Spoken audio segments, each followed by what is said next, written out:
Hi mga friends! Tingnan na po natin, pakikita ko po sa inyo yung before and after ng pagtatanim namin ng patola.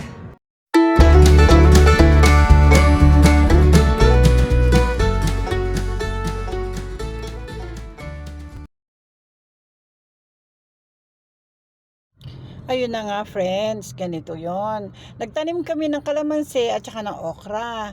Tapos syempre binakura naming mag-asawa yon. Sad to say, naitanim pala kaming patola doon sa labas ng bakod at walang ginawa yung patola kundi gumapang na lang siya doon sa pinakabakod ng aming kalamansi at okra. Ayan ang lalaki po ng bunga friends, oh. Ang taba po nung lupa. Ayan, ang ganda po ng bunga niya. Ayan, may mga baby pa pong pasibol. Ang problema, meron palang mga tumutubo na hindi namin napansin. Nababad lang pala doon sa ilalim. Ayan, no. Actually, hindi lang isa yan. Marami silang ganyan.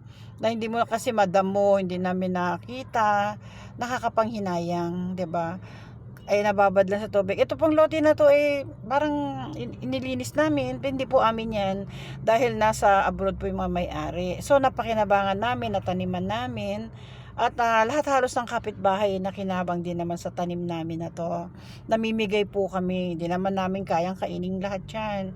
Yan, nagtanim po yung asawa ko ng ampalaya. Ayan, gabi. Andiyan, pangkain din sa pang-araw-araw. Malaking bagay din po siya, friends. Ayan, sa totoo lang. Masipag ka lang, lalo sa mga katulad na mga senior na kasi kami. So, every morning hanggang tanghali, yan ang sayang po yung patola, o di ba friends?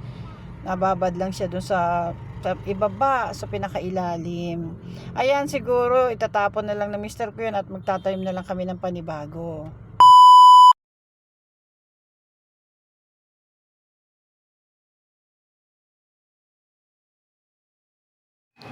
Ayan na nga po mga friends, umorder kami ng net para makagawa kami ng balag para nga doon sa aming mga patola.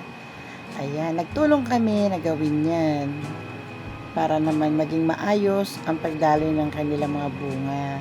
Kasi pag ganyan nga po, 'di ba? Hindi mo na nakikita yung mga nakasayad pala sa lupa. Pero yung mga ganito, at least yung usbong nila makikita na natin na nakabitin sila. Para sa ganoon, mamunga sila ng maayos at humaba pa sila. Ang ganda po kasi ang ganda po kasi ng lupa. Masyado pong mataba. Napakagandang pagtaniman. Yan po. Nagtulong kami. Yan na nga po. May almusal na nga rin po siyang dinala para sa akin. No? Ayan. Diyan ako taga-tali, taga-alalay sa kanya. Para mailagay natin ng maayos. Ayan na po ang balag. Ayan na mga friends. Ayan. Ayan. Ini-start na niyang ilagay doon yung mga sanga na pagdadaluyan niya ng mga bunga.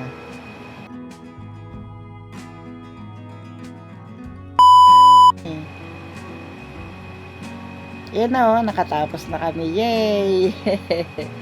Naayos na rin namin. At nagpapahinga na kami dyan yung time na yan. Kasi maghapon din namin nagawa. Ayan po, diba? Ang sarap lang pong tignan. Kita nyo po yung mga nakabilad na gabi. Yun, yung mga dahon ng gabi. Yan po, na-harvest din po niya yan. Diyan din sa likod niyan. Ayan, no. Kasama ng mga okra, ng mga sili. Yan.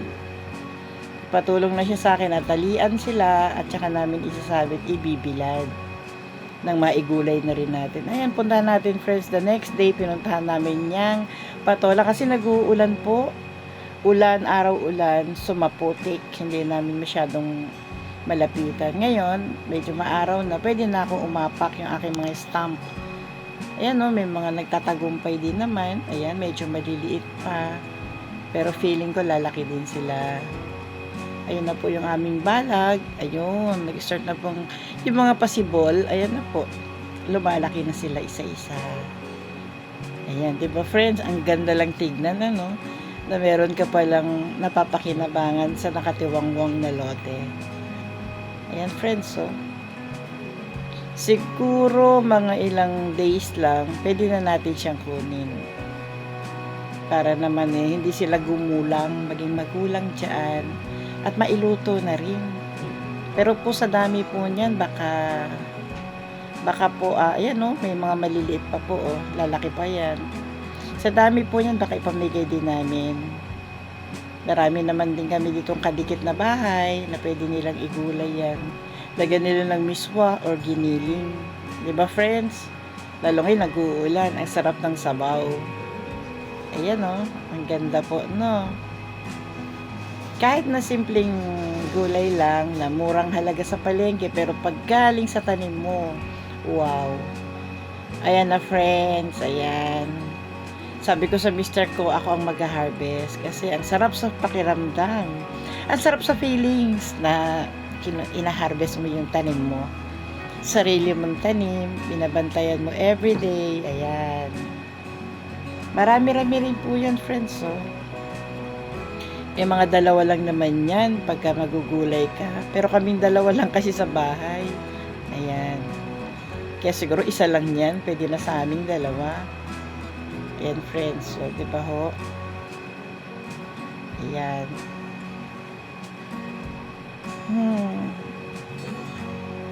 Kasarap lang po ng feelings na nakikita mo at nakakain mo yung sarili mong itinanim. Ayan po. There you go. Sa dami po niyan siguro ipapamahagi na lang din namin sa mga katabi namin dyan. Patola is life. Ang ganda po, di ba, friends?